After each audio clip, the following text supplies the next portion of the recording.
Good evening, Haddonfield, and everyone out there that's not from Haddonfield.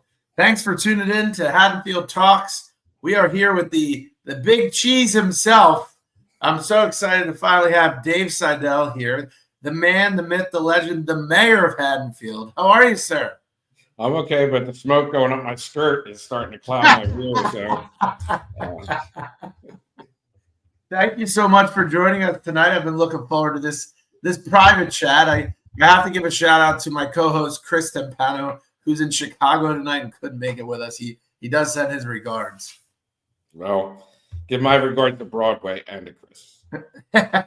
So we've got a lot to unpack in a little time, Dave, because I feel like this is a long time coming for me, bud. But that's all right, Chad. Hey, listen, our commissioner meetings can go 5 hours, so I can talk all night if you want. God bless you, man. I had a lot I want to talk to you about, but I want to start. I was thinking about this on my drive over here tonight, and I remember going to these Borough Hall meetings when you weren't up on the podium at all, and you were just a citizen, but a very boisterous, a vocal, a passionate individual. Where did this all come from? Give me the whole background that led you to want to go from really passionate advocate for certain aspects and things. Like, what got you motivated? What got you going on? Well, how long have you been in town?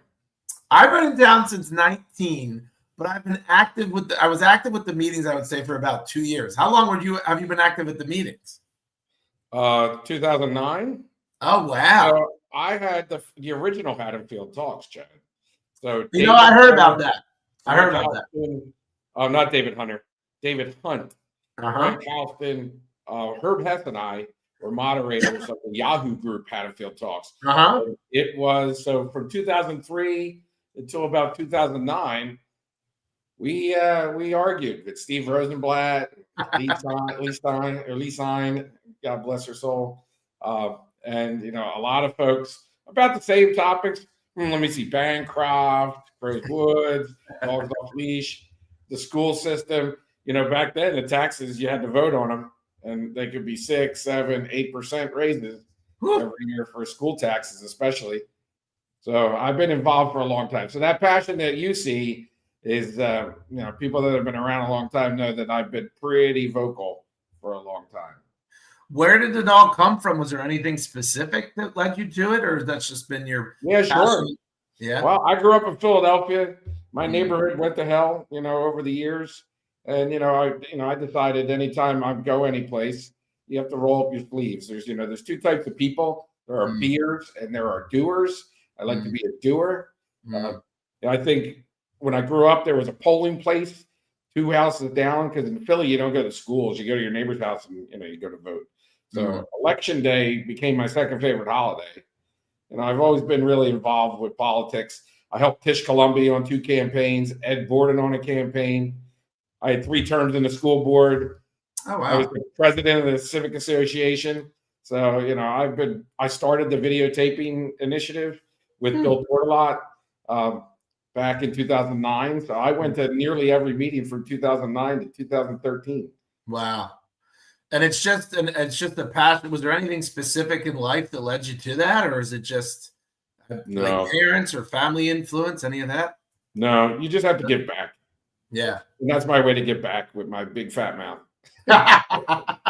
Well, listen, Dave, you went from no commissioner seat to the mayor pretty quickly, man. So how did you accomplish that? What did you think led to that? Why do you think people really resonated or led you? You went from, I guess, literally nothing to the mayor like that. No bullshit. Yeah. Be straight up. I'll give you my opinion, not the one you want to hear, but the one coming out of my mouth. I'll listen to you first, though. But I think I said this in my campaigns. You elected me to be the voice. Your voice. It's your opinion. It's my decision. And I think people trust that. I'll also say I probably spent. Well, I didn't think I did. I spent the least. So I think there's an earnestness that comes with humbleness, right? So this town was founded on Quaker roots, and I work for the University of Pennsylvania. Most people think it's a Quaker because it's founded by Quakers, but it's not. But Westcott's a Quaker, so we'll stick with the story. Quaker roots run deep, and the modesty, the no buttons, the sit around on the Sabbath and listen, air your grievances, talk to your neighbor. It still works. It still works in this town because So I sit at Jersey Java every Monday. Were you surprised you won mayor? My surprise of mayor? No, I didn't want to be mayor, but it is what it is. But you know what it is? I'll tell you. So if you notice, I don't put mayor on stuff. If you look at my business card, mayor is a subtitle. I didn't put it on here tonight. I always say I'm mayor on Saturdays. So Saturdays is the day you cut the ribbons and people want to see the mayor out. And then the mayor just runs the meeting. So it's a cool topic. I like signing the checks better as the commissioner of revenue and finance. That's pretty cool. I sign a $4.3 million check 4 times a year. I take a picture of it every time. It's pretty cool. I don't take a picture of the whole thing. You don't get the routing number, but you get the amount and my signature. That's pretty cool. So what are some of the things, since you've been in office now, what are the things that have been surprising you? What have your experiences been like overall? Well, I don't know if I'm about surprised about anything. Like I said, I've been involved for a pretty long time. I will say that the feedback that I get is positive. The things that Frank Attier and I are doing have really changed. I've been elected for a year now. It's funny. I'm going to Atlantic City tomorrow for the next 3 days for the League of Municipalities. Last year I wasn't even sworn in yet. I had just been elected, but I needed to take 9 hours of classes on affordable housing. So I just went down and did it. Just to go down, I'm taking 3 days off of vacation from work to do my passion. Yeah. So it's really interesting that you can accomplish a lot in a year. Yeah. And I'm pretty happy with some of the things we've accomplished. What are some of the things that you wanted to do coming in? Do you think you've done them? You stuck to them? Have you pivoted on certain things?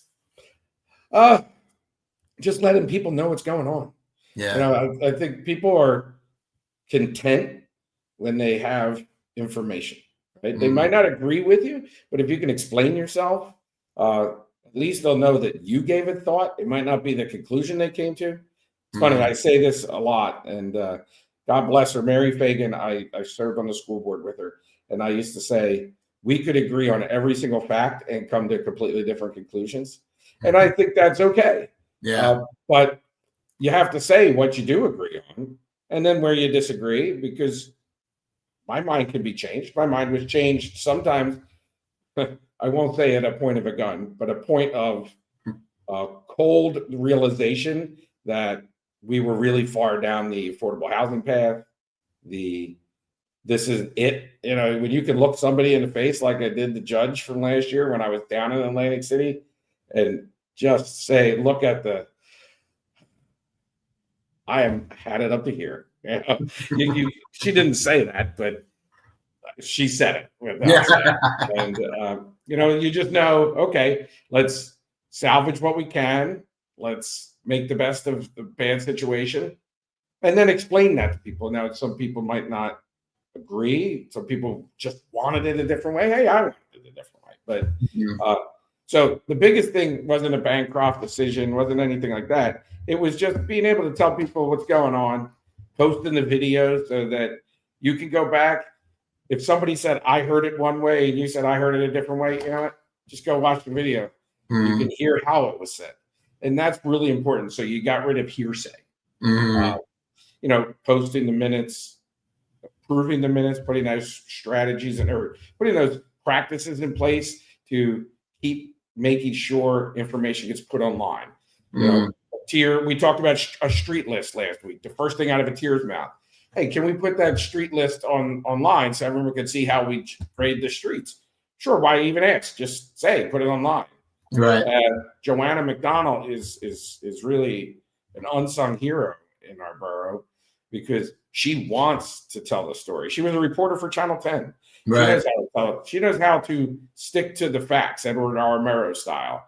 And we just say, Joanna, just tell the town what they need to know. But not what we want them to say or what to hear. I don't tell her what to post.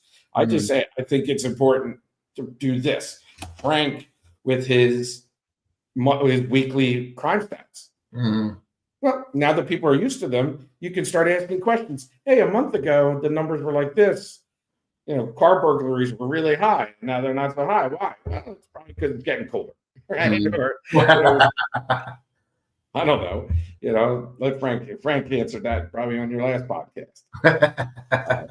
It is really about just people feeling that they're in touch.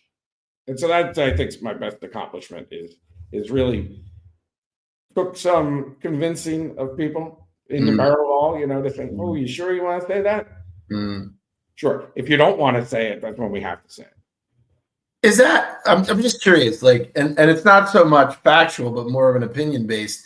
Was it something is it just had been passed down the line in terms of like a lack of communication or information? Is it just systems that needed updating? What was it? Why withhold the information? Chad, it's human nature. Yeah. This is a part-time job. Everybody's got another job. And we're doing the best we can. And you have to take the wins where you get them. And the wins are a lot of times personal. Right. So for me, I'm a baseball umpire too. I'm used to being yelled at. Right? Dealing with somebody's trash, somebody's road, somebody's taxes is nothing like dealing with somebody's child that needs service or, an opinion about the climate of the schools. That's really personal, right? So I was really used to that. So this is different. It's actually more decision making.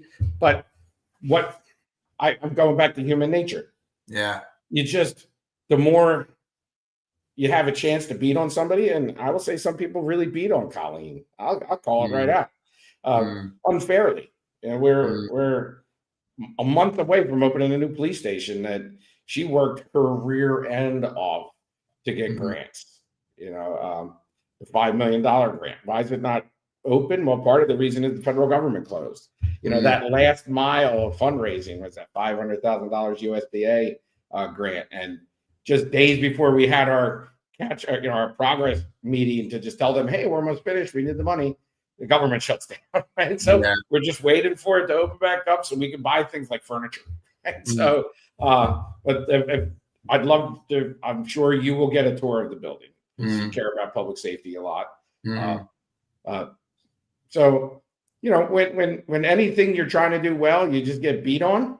Right. Yeah, I wouldn't want to post it either. But again, I'm a guy. I'm used to it. It's nobody needs to get that kind of guff, but I just don't care enough, about that kind of stuff. So not everybody's like that, though. Yeah, not everybody's like that. And it's not fair. That's true. So I want to get into some of the issues that we've been seeing around town. I love hearing it from your perspective because I really think it's a different way of everyone has their view on things. So I guess Bancroft was a bigger thing, and it's not that it's gone away, but it's I guess less of the hearsay at the moment. And then obviously we came off the tail end of the homelessness stuff. What's your take on all of that? I didn't get a chat. I spoke to Frank and Atir about it. What's your take on the homelessness stuff? What's going on? Well, which topic do you want to tackle first? Homelessness? Sure. Yeah. All right. I'm as frustrated as some of the folks that, came to those meetings and saying, it's just not right. I could be homeless. We should be doing more for our fellow man. Okay. That's great. But I think you've heard me say it even in the public meetings. That's a societal issue. It's almost bigger than the borough, an issue like that. We're responsible for roads, trash, fire and police, ambulance services, and the taxes to pay for that. Where other things fit into that, homelessness it's a shame. I grew up on government assistance until the day I was 18 years old. I'm the youngest of 7. I grew up in a house that was 640 square feet. 9 people, 3 dogs, 2 turtles. Right. So I got food delivered to my house every week. I had to get, I went shopping with Monopoly money, food stamp books at the time. Wow. So I've been food insecure. If I wanted to hang out with my dad, it was basically to go sleep in the garage that he would bum from his buddies because, he was too proud to, take anybody's help other than a few of his drinking buddies. But so I know that you can really get there fast. But at the same time, this is Haddonfield, and people do come here for the safe haven. I'll think about what my therapist says. You don't want to come home to strife. You don't want to come home to stress. Your home is your sanctuary. It's where you can relax and be yourself. And it's really hard to run out and grab a slice of pizza or sit out at a restaurant and a person's panhandling. There are places where it's expected. It's not expected here. So what do we do about that? I don't know. I do know that everybody kind of says the same thing. These people should get help and help should be available.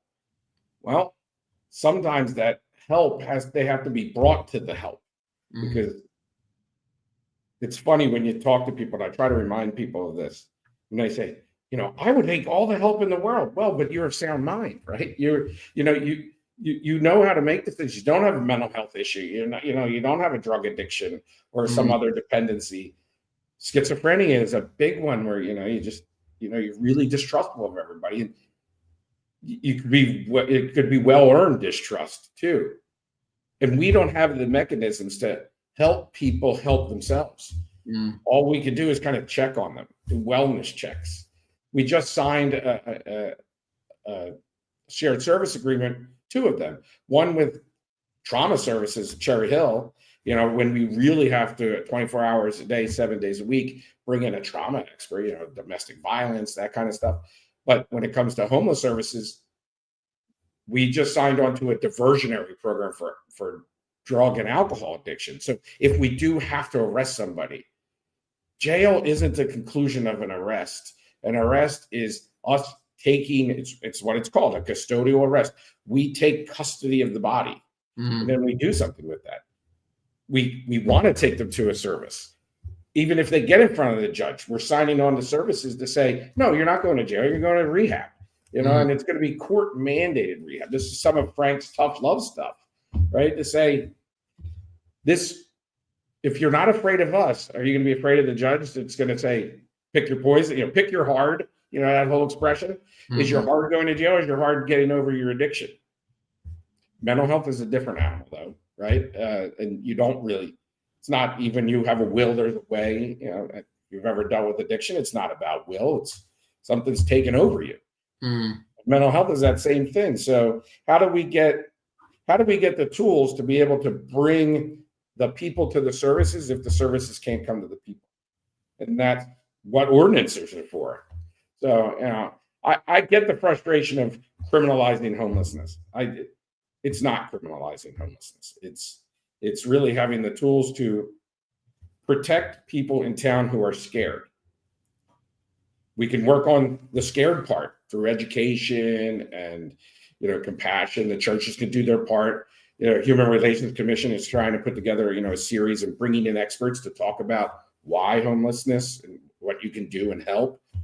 But that doesn't mean that's going to make you comfortable at 5:30 in the morning when you're trying to get that job before work, and you're a 5'2", 50-year-old woman, and there's 3 people sleeping at the gazebo, and that's the only place you got to run to get on the Kings Highway.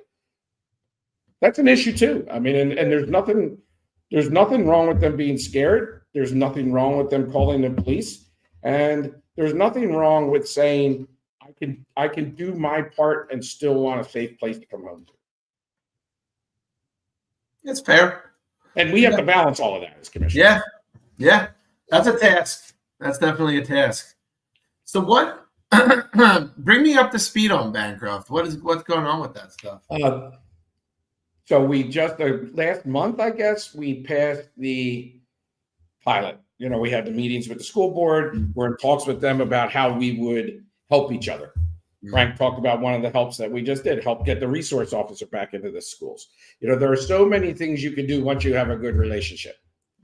And so we have to keep proving to each other through every interaction that, we're not going to let each other hang. It's not a us versus them. I work for a place, when they say, "Oh, you work for Wharton?" I said, "Well, my check is from the trustees of the University of Pennsylvania. It's not my money. It's not Wharton's money. It's not Penn's money. It's the trustees." Right. So it's that same thing. This is taxpayer money, whether it goes to the schools or it goes to us. We have a responsibility of those two governing bodies to do what's best for town. And it's not a competition. So it's really good. So where it is right now, we passed the pilot, which allowed Woodmont to lock in their financing because they have to be able to show their P&L, their pro forma to be able to get the money. So now that they have the money, I believe they're working with the State Historic Preservation Commission because they have to work with them anyway, so they might as well start there.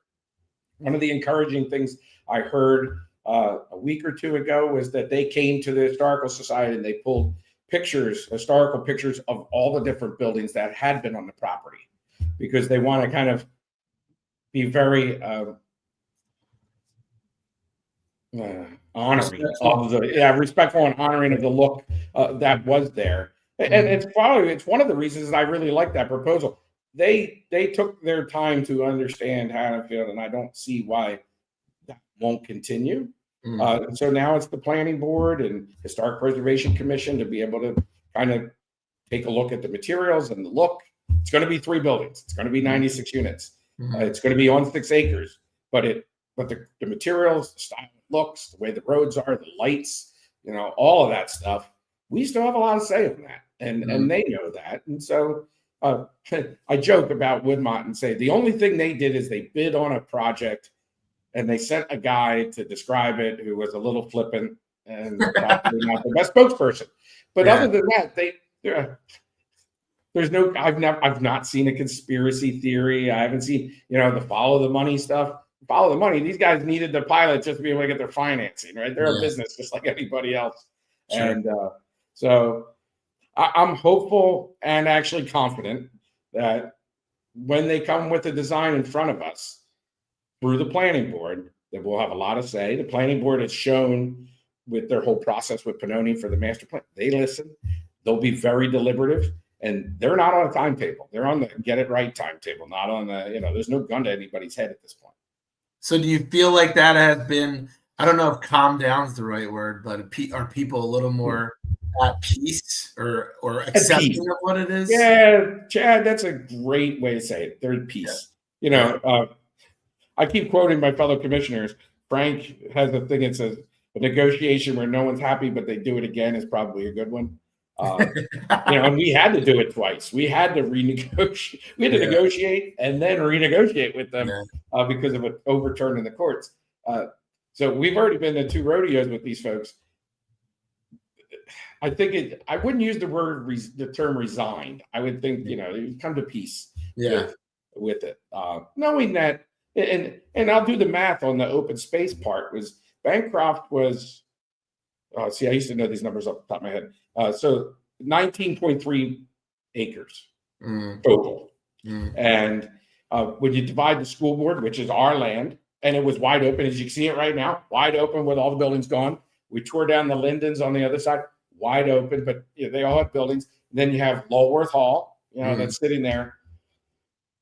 Between dividing out Lulworth Hall, trading a larger parcel in Barwood and that whole Radnor complex for the piece that the school board is building on now, plus the 7.3 acres that we've saved, we actually turned 19.3 acres into 21 acres of open space.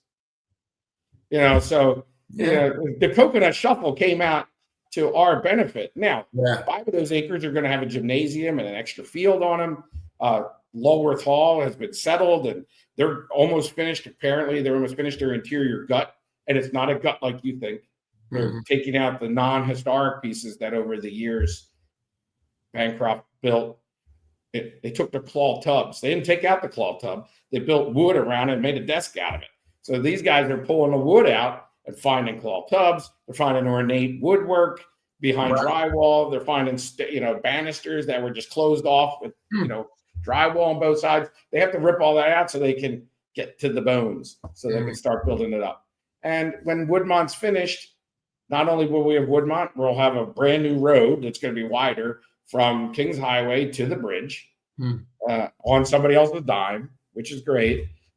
So all in all, it's a win. And then it's hard to explain why rentals are so much better for this town than housing starts. You're in the mortgage business, right? So Haddonfield's never really experienced in probably 60 years a glut of housing starts. It's not like Ryan Homes comes in and builds 35 properties and has the show house and then starts building lots. If that happened, we would be suppressing house prices all around the rest of town because everybody wants new construction. And for all those to hit at once, it's insane. Oh, yeah. It's insane on my pocket, on your pocket. And rentals don't do that.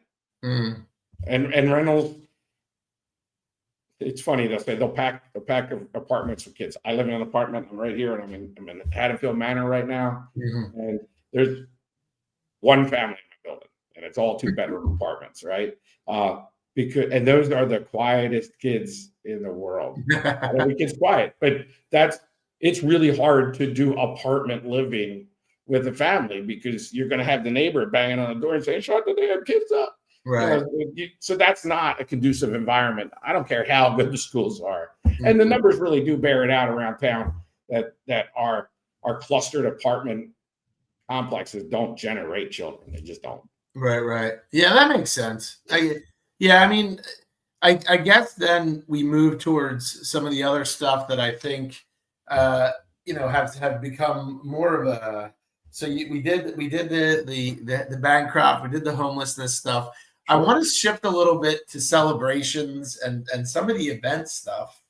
And I know that was a little bit trying and a lot of. Do you think the fireworks will ever come back? No. But that doesn't mean a sky show's not coming back. So I'm going to break some news. No, I'm going to break some news for you. One, we are a built-out historic town made out of wood. The school district's insurance company doesn't want it to want fireworks on the property. We had land when we owned Bancroft to shoot it off when the schools were no longer viable to shoot off, right? And then we sold that land. And so the only little parcel of land we have is that like parking lot next where you can fish in Hopkins Pond. And we'd have to cut some trees back to be able to shoot up the fireworks. And we could burn down birdwood. And you know what? Janet doesn't want that, right? So they're not happening there because residents do have a right of first refusal when their house could catch on fire. They have an opinion. You don't always get an opinion. They get an opinion. So there really isn't any place to do fireworks anymore. And we're not the only town that's in this boat. Haddon Heights hasn't had fireworks in a long time. They offloaded to Oak Lynn because Oak Lynn has a park. Heights has a dump just like we do. And it's not that you're going to set the dump on fire. It's got one road in and out. If something did happen, God forbid, and I'll only mention it for 1 second, it's like the Washington Avenue issue with Halloween. You can't. You think you're just going to get away with 1 second? For the greatest of intentions, you can't make it so a fire truck or an ambulance can't get to somebody in need. I wouldn't want somebody to die just so we can all watch fireworks. It's just the way it is. But I'm saying we've already secured a drone show for next 4th of July in conjunction with celebrations. So, it's just we jumped on it as a borough because they were filling up fast and we have the credit. But celebrations will fundraise for that. They'll pay for that, like they do the tree lighting and the hot chocolate that they're going to be doing in a couple weeks, like they did for the 4th of July parade. They pay for the mummers. The celebrations does. For the parade. I like to put it like this for any event. and it might be a little bit different from my predecessor, not just Colleen, but I think Neil had a different take on it. Jeff had a different take on that. Tish had a different take. I think of the town as we provide the canvas, you provide the paint. Like we're providing the street, we're providing the trash, we're providing the security. You might have to pay for it depending on the type of event, how big it is and when, you know, but we'll provide all of that. You provide the idea, you provide the, you know, the excitement. We just are going up for vote next week, our first for-profit street closing event.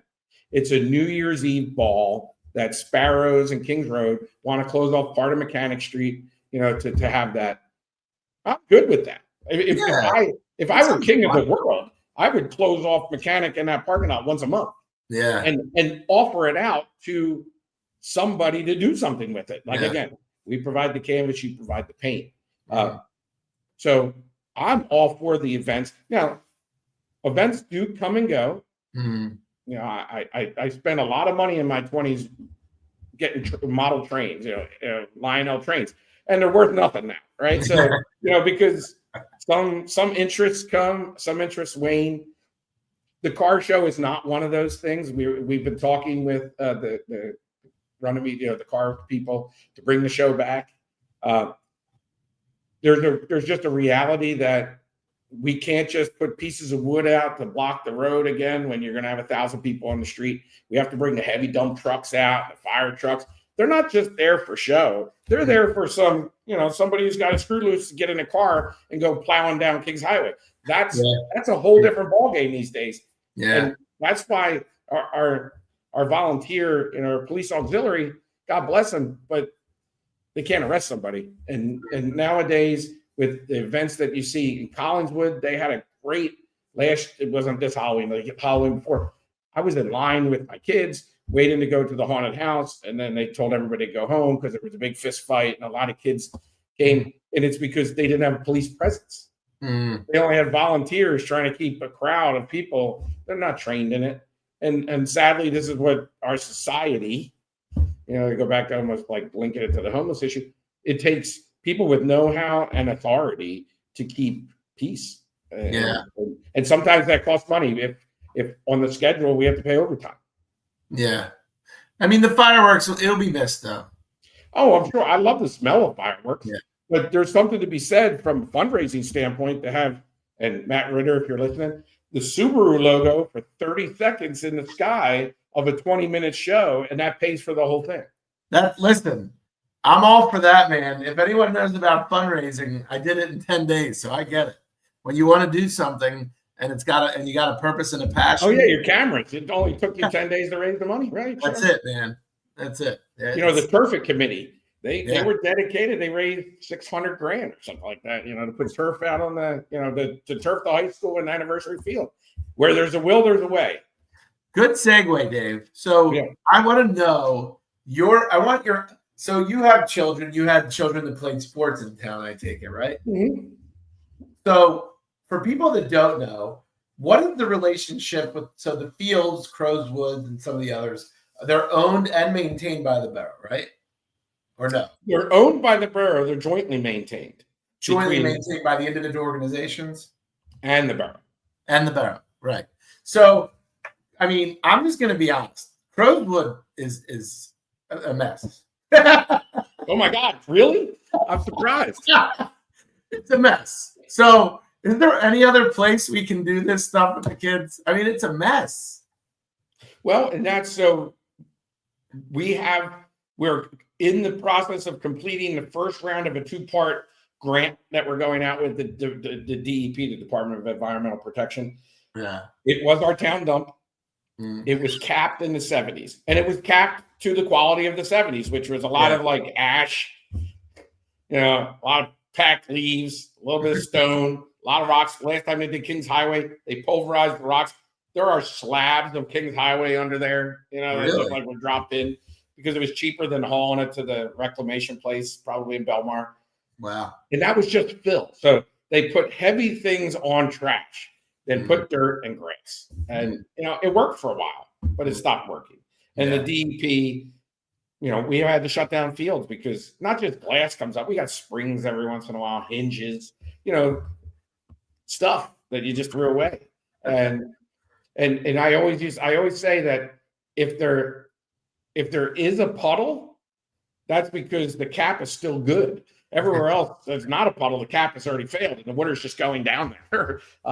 So it is a long-term process. So the study is to determine how much of Crow's Woods we have to peel off and redo with drainage and concrete.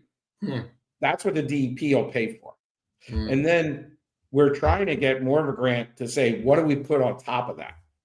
So the borough is saving up about $2 million to put dirt and seed to do it again, right? Put dirt back on top of that concrete, plant seed. There's quite a few folks in town that would like to see turf. There are gardeners that would like to see something else, but no mistake about it. We have to get rid of the garden that's there now, just like we have to get rid of the not the gazebo, but they have that. It's like a gazebo, whatever they call that thing. We have to tear that out. The parking lot's got to go. Like, we really have to peel off the layer. But before you even do that, you have to create alternatives. So we got a grant to execute. We're going to be building a playground down off of the end of Wayne Avenue at Radnor, on the corner where the old 70-foot baseball field was. We're going to kind of move and slide Farwood Field up a little bit so that the guy across the street doesn't take so many foul balls, off his car. And so we can put a real fence and have a real first base line. But then past that wall, going towards Wayne Avenue and going down Farwood, we can create 2 complete rectangles. So at least we'll have 2 more grass fields to offer. Now we're also trying to time this so that by the time the school board's next turf field comes online behind their new gymnasium, that is high volume field, because that will be turf. Between those 2 rectangles, doing the work of keeping Centennial Field going, and there's a little turf program going on there. I've heard they've started fundraising for that, and even the little field by Rileywood and Mountwell Playground will get by, and that will give us the relief to be able to peel the skin off of Crow's Woods and redo it. Got it. So when people say, is that happening next year? No. I mean, next year, and maybe in the next 18 months, we'll get those 2 new fields built down at Farwood. And then we can start to think about shutting down Crow's. But the goal is not to leave everybody high and dry, but there's definitely going to be a little belt tightening. Sure. But hopefully not, because that extra turf field, between that anniversary, it can really take a lot of weight off the other fields for it. Now, as a parent, you can then decide if the turf field is safe enough for your kid to play. My kids played on turf field, and I never really thought about it. But it's another factor you have to factor in. If you, as a parent, you make your own decision about your own child's safety. Again, we're providing the canvas. You provide the paint. We're providing the field. You provide the opportunity for your child to use that field. Not our decision. It's yours. I want to ask you a question about taxes, because you're a tax guy. Right? Well, I'm the director of revenue and finance. Sure. Yeah. So I want to ask you a question about this. So I'm going to go with the naive question and approach with this. I like being dummy a little bit. So Haddonfield has very, very high taxes, right? Real estate taxes relative to the general area and just in general, right? What's your take on the use of those taxes in terms of where it's allocated? And do you think that there are other places we could be putting it? Does a lot of it go outside of Haddonfield that we may or may not know about? I'm just curious. Well, so let's look at our tax bill. So when I was on the school board, when I was chair of finance, I had the business administrator, Mike Catalano, do the dollar graphic and take a dollar and then cut it up into your pieces. And when I became the revenue and finance commissioner, I did the same thing to Alex, our CFO. And I said, look, I want the dollar graphic to show what percentage of everything goes to it, to make sure that it is balanced. So let's take your overall tax bill first, 57 to 59%, depending on the year, will go to the school board. Mm. That is, and I won't get in trouble this time. When they do a budget, whether there's a shortfall, they're doing the best of their dollar, right? And that's their decision to try to be able to stretch their buck. But when they come to a number, $41 million,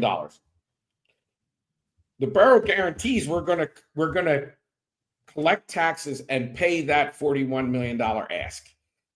That might not be all the money they need, but that's what the state allowed them to collect from the residents. Mm-hmm. So they get 100% of that, no matter what we collect. If our collection was only 50%, we'd have to borrow to make sure they're whole. Same thing with the county. It's 26% to the county. 4 times a year, that $4.3 million check, I got to sign and take a little picture of it. That goes to the county. That's our county tax bill. How does that compare to the surrounding areas? Everybody gets about the same. It's like CCMUA at that point. Yeah. The percentage doesn't really change. No, I meant dollar amount. Oh, the dollar amount? Well, our property values are higher. Well, I'm just asking. I'm just listening. Yeah. I'm purposely being naive. Funny. Well, I would say from a volume standpoint, it's from a percentage standpoint, it's the same. So then it's just about the percent. Yeah, I figured that. So it's kind of like CCMUA. Everybody pays that. It's just you own 1 sewer line, 2 sewer lines, 3 sewer lines. And then you just pay everybody pays that $88 or whatever, $86 plus the $2 processing fee, no matter how you pay for it. It always gets my goat, but that's besides. And then you have the library. So then you have library tax, you have the open space fund tax. If you are a business in the business improvement district, you pay a business improvement tax. Everybody's taxes get paid, and then the borough takes the shortfall. Right. So our taxes what's the business improvement? How is it expensive to have a business here? I never even knew. Well, not really. Yeah. The business be worse is, I think, about $250,000 a year. Oh, okay. Yeah, it's not an onerous tax. So the landlords are doing better. Sure. Yes.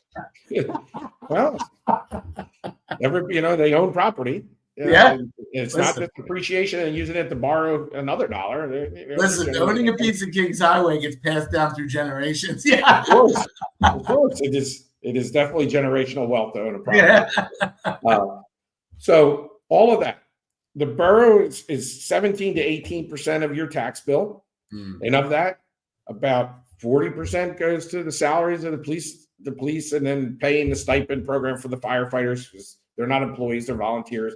But we pay them to stay overnight, the EMS, and then you have public work, which is another about 43%. There's just more people in public works than there are police. And then so you're looking at 86% of your tax bill salaries for everybody. I mean, a negligible amount in the people in the building, like the clerk and the deputy clerk and the tax collector and that stuff. A lot of those are shared services. So we're only paying fractional tax assessor, fractional tax collector. Our CFO he's the CFO of Voorhees. We pay a shared service for him to do our books too, because we're much smaller than Voorhees. So a lot of good, smart decisions to get really high quality people at a fractional unit. And then the rest of it goes to the roads and it goes to field maintenance, and it goes to, no matter what about the fields, because that's where this whole conversation started. We provide the fields and then specialized and specific maintenance per sport field is what they're on. So we'll mow it, but we don't touch the chemicals. So they'll bring the people to do the chemical weeding, and some ground needs softening, like the clay at Little League Complex. Well, they basically take care of the whole complex themselves as a shared service with the borough. But the chemicals we don't touch, but we mow it. 2 things we provide that most towns don't. They make the organizations pay. We pay the electric bill for the places that have lights, and we pay the water bill to water those fields. And so they're really big expenses that the borough has. So our electric bills are high. Our water bills are, not so bad, because some of the meters are grandfathered in when we sold the water company to American Water. but some of them people pay full freight. The Senior Citizen Center paying for the. Sorry about that. Oh, you're good. No, I had to mute. Only 4 people can ring my phone. I gave birth to 3 and my boss. So it has to be my son Jack that can ring my phone. Everybody else, it never makes a sound. So all of the stuff that you want the borough to do is kind of encapsulated in 12%. And you know what's bigger than 12%? Our uncollectible tax. How big is that? So 13% of our budget. Well, dollar-wise, I'm curious. Dollar-wise, well, 13%. It's a little over $1.3 million, $1.4 million. And that's in senior freeze, veterans exemptions, uncollectible. The school board land is assessed a value, but they're the schools. We don't collect taxes from them. We don't collect tax on our own land. And who are the 2 biggest landowners in town? The school board and the borough, right? Sure. So as a percentage of you could be making money, Bill, right? We don't because we don't tax ourselves. So some of it is uncollectible because we're taking care of seniors. And the senior freeze program, there is a rebate, but we don't get back dollar for dollar. It's fractional. Same thing with veterans freeze and veterans exemption taxes.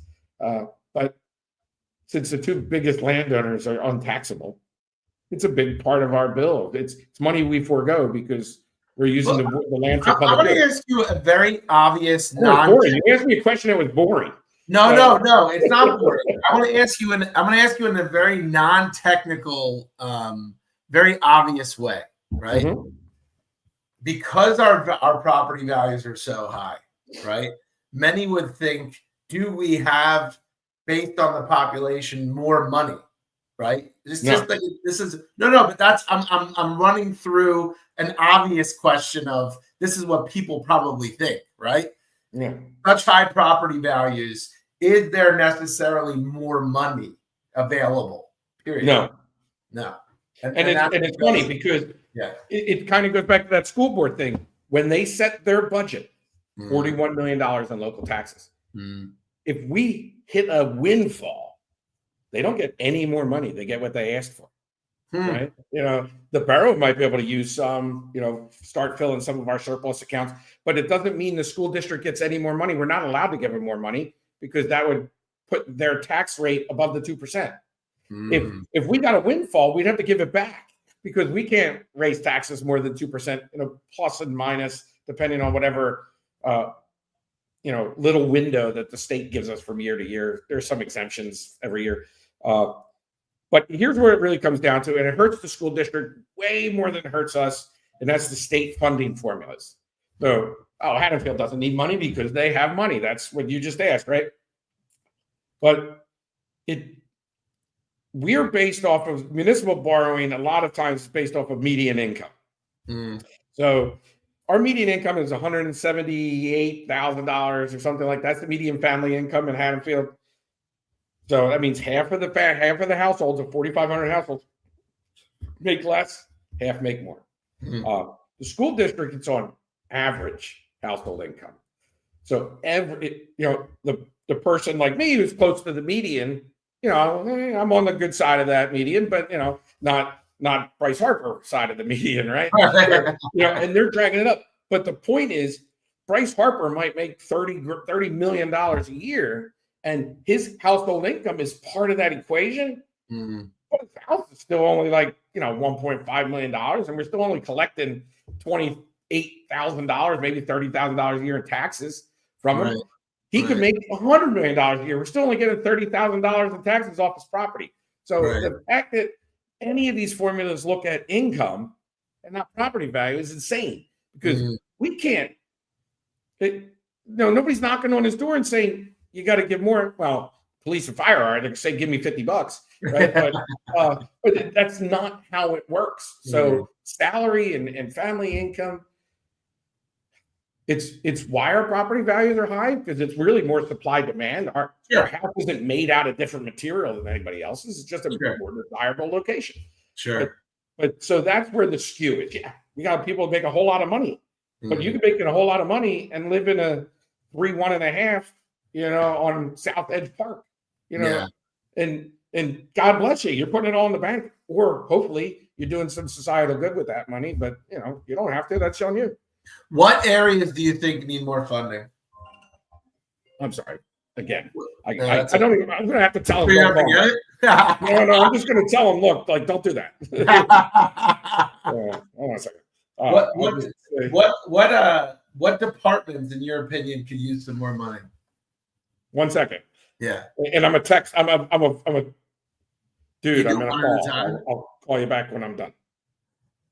And yes, I do call my son dude. But what departments need more money? Yeah. Well, it's a philosophy of mine, and that is I want people to have a reason to live here past their kid's 18th birthday, in their senior year. Mm-hmm. So I would love to see money to go into adult recreation. I won't call it our seasoned citizens. How many leave, Dave? I'm curious. Do you know? Not as many as you think, but eventually, I'd say more throughout that 4 years of college. It's not, people who put the sign out when the last kid is. They were probably holding on, right? But there's also a thing to say. There's no reason to stay because it's boring. Our downtown has become way more vibrant over the last few years. That's awesome. The last administration really put a lot of effort into, bringing events and just helping the downtown, the partnership for Haddonfield. That got really strong with the hiring of they've always had an executive director, but I think that symbiosis really helped. So that's one reason to stay. I would put money in the Mabel K Senior Center and the 65 Club. I'm really looking forward to the gymnasium that the school district is building, because I asked a very important question. Hey, is it used for classes during the day? They say, no, we're not going to walk across the campus just to go to gym. So that means that building's it's available, right? During the day for the people that get chased off the track at 8 o'clock in the morning. Hey, what if you could go into that building and walk on the second floor track? What if you could go in there and it's basketball, half the year, but every day at 8 a.m. is set up for pickleball. And you get three, if you've ever been to the Croc Center, their basketball courts, it's 3 courts of pickleball going. We could sell a membership to a person at a really reasonable $5, $20 a week, right? No skin off your teeth to have that social interaction before you're 65 or 70 and you start going to Mabel K. It's just, hey, I work from home. And you get really used to that lifestyle. That's what I really want. And that's kind of reflected. And I'm going to pivot you to the next question, which is, the master plan and all that. The whole making it more attractive for rentals, making it more attractive for accessory dwelling units is another reason for you to be able to afford to stay. So we can work on the affordability to stay in town. Plus, we can work on things to actually do by staying, whether that be the gardens or that be some sort of physical recreation, a walking trail, the guys that use the kayaking up the Cooper River. There are so many things, but access to them, either you don't know them or it's not enough to hold. But every single one of those little reasons to stay starts to get a nice mass, like a core mass. And then you'll say, you know what, I'm not selling my house. Haddonfield's my home. It's my community. It is my identity, and I'm sticking it out. And I'm not putting that sign in the lawn. And what does that do? It also helps a house not have children for longer, which then helps overcrowding. And, so I just described about 15 levers that we can pull. And even a little tiny pull on one lever is moving another lever. And you're not sure which one it is. So it's a constant game of getting it right. You get it right. Get it right. It's like a balance sheet. It's a snapshot moment in time. But these levers themselves are income statements, right? Sometimes it's going to cost. Sometimes we're on the good side of the money. Sometimes we're on the bad side of the money. Well, I'm going to ask you, guy, so I'm using things that you'll understand. No, well, I want to ask you a couple. Do you think the police have enough money to run their department? Do they have enough money? That's a loaded question because I don't know. They're the experts. Are they doing what they can with what they have? Yes. Do they have more? Sure. I mean, you proved the worth of the cameras, the license plate camera. We wouldn't have bought them. It's the same thing as, the teacher grants that the HET does for the students.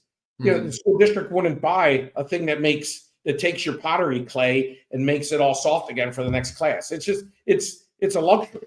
But the HET bought it, and now the art class is taken off because it can teach more pottery. The license plate things, we're providing more information to other towns.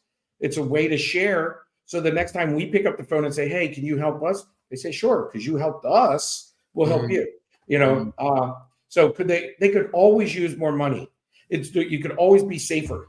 We could have more cops to do things like write tickets instead of write tickets until something else happens, and then they're gone off of their ticket writing station for the next 4 hours. People say, why don't you write more tickets? Well, we don't have enough cops to just keep writing tickets. And in the budget, we were going to add another cop, but instead we helped out Officer Ernie stay in the high school. But what did we say with Officer Ernie? When he's in the school, he's the resource officer. And then he has to go downtown and supplement our other class 3s, Officer Leverick, to help with not just keeping the kids rowdy. You ever see how many illegal left turns are happening on Chestnut Street and and off of Tanner? Like they make the weird left off of Tanner, they make the crazy, insane left at Saxby's. They're trying to keep that at bay too. So yeah, sure, we could have more cops. It's not necessarily more money, but we could certainly have more cops to make some of the habitual things that drag us down a little bit. Unruliness on the sidewalk, speeding, people rolling stop signs. That's just a matter of manpower more than anything. And so, sure, police, firemen, same thing.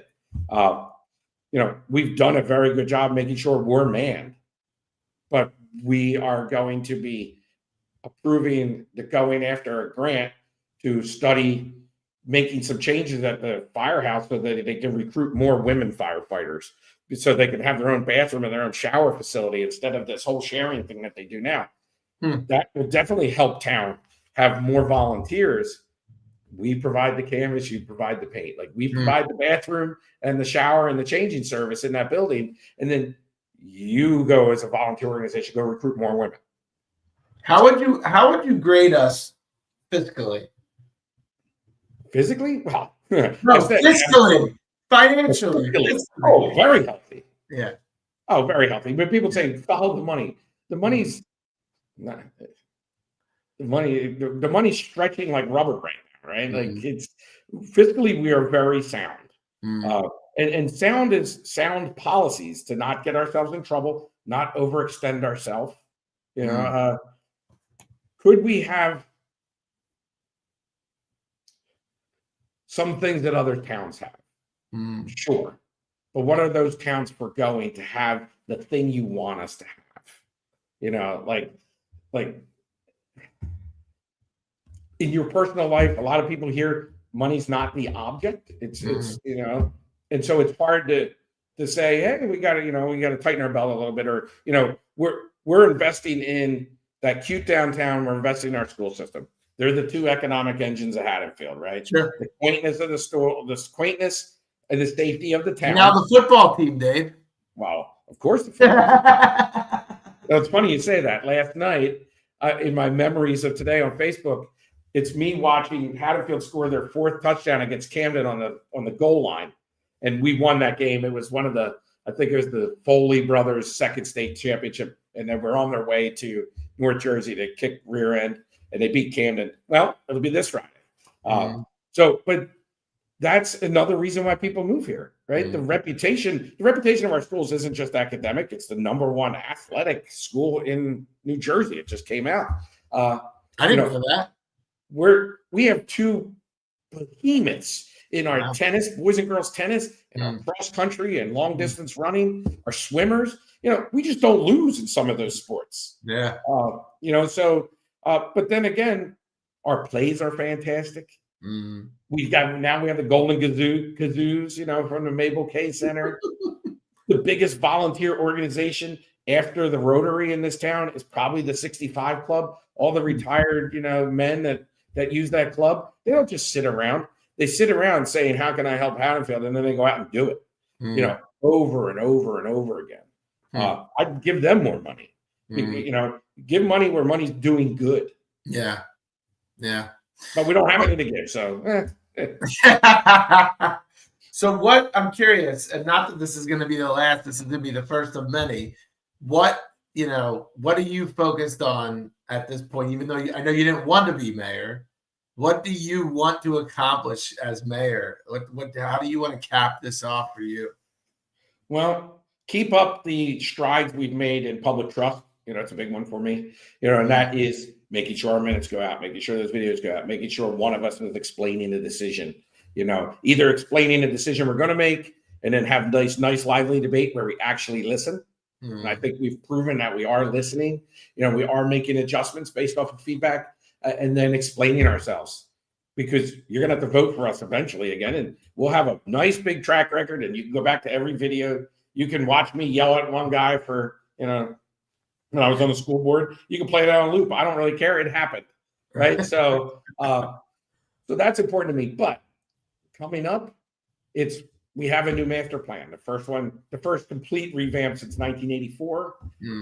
And now, just last work session, we got back with the consultants to say, let's prioritize it, not in terms of what do we do, it's what ordinances do we rewrite to set the guidelines and the goalposts.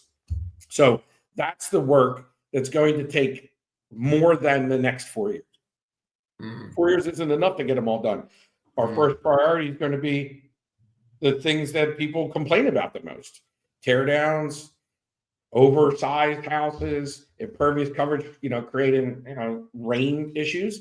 So one of the things of the master plan is, if you are pre-existing non-conforming, I don't take any walls down, guys, because if you do, you're going to get reset to the zone, and you're going to have to, especially if you tear it down, you're going to have to go back to less than the zone, because we're going to have a 2-tier zone system. One, if you are staying in that footprint or in that pre-existing non-conforming, you could keep with the side setbacks, or maybe the impervious coverage variance that somebody got like 15 years ago. But if you even take a wall down, tough, you reset it. And not only reset it, you're going to be under a different level. So it's not that the house you take down, the next one's going to be bigger. Actually, the next one's probably going to be smaller, because most of our houses are pre-existing non-conforming. But when it gets a little smaller, it gives you more land to do an accessory dwelling unit. Or if there's a societal good in certain zones to go back to that footprint because you're making a duplex. And these are wrongs that we have to right. So here's the wrong. There was a duplex at the corner, I think it was Lincoln and Walnut, had a fire a few years ago. It was a duplex. And because it was in the wrong zone off of a 40-year-old master plan, they couldn't rebuild it as a duplex. They weren't allowed, even though it was a duplex forever. So what did they do? They subdivided and they built 2 single-family homes. Now, which one do we want? Do we want that? They basically took up all the usable land. But financially, they had to do that. I mean, you can't just say, oh, well, I had a fire, tough break. No, people are investing in these things. So, that's a wrong that could be righted. But then on the other side, these houses are getting, big is subjective, but impervious coverage isn't, right? Side yard setbacks, rear yard setbacks, they're not subjective. Those are things that are in ordinances by zone, and we got to stick to them. And that's what's going to get us out of it's going to help with what's not going to get us out of our water mess. Climate change is real, and pipes aren't any younger than they used to be. So, so we can help to bring that manageability back in. There could be an incentive program to voluntarily put your home on the historic register. Maybe your tax bill is not going to be so high, because we know it costs more to maintain a house like that, but the town wants that. So what happens? That 13% uncollectible tax starts to go up a little bit more. Like we're forgoing a little bit more, but for a good. So these are the things that we're going to tackle first. But certainly not. There's a whole list of things. Downtown, things you can do. Historic glass is a big issue, right? Like what is historic, especially in an industrial building like the high school, which is historic. It's in the historic district. Our high school is, a building, a restaurant that really doesn't want, old man winter blowing through their single pane glass. They want to put some insulated door on that thing so their patrons don't freeze. Is that really going to affect the charm of the downtown? Maybe, if it's super old, or maybe we can be a little bit more lax on that because there's a societal benefit to it, right? And it's not just the charm. Because if we could be a little more lax on that, it's because we've already expanded through spot historic preservation. Like, we can make progress in one area and kind of let off the choke of the throat in another area because of its goodness. So again, you pull one lever, another lever's ultimately going to have to be pulled too, and you're constantly, making adjustments. I love it. I love it, though. I love it. Now listen, man. If this wasn't telling that you're the right man for the job, I don't know what was. Again, smoke's getting a little thick in here, Chad. And it's not just because I had beans for dinner. Well, I thank you for joining us on what was originally your Haddonfield Talks. I look forward to having you on at least once a quarter. We got a commitment from everyone to come and talk about these issues, and have a happy holiday. And we look forward to talking to you again in the future, sir. All right. Thank you. Thanks for the opportunity. I think you're doing a great job with this. Thank you.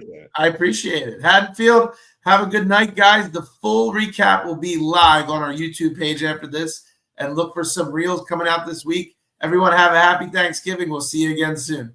Yeah, hey, Chad, hold on 1 second. Yeah. What's up with the real, tight zooms on your recaps? Like, what's up with that?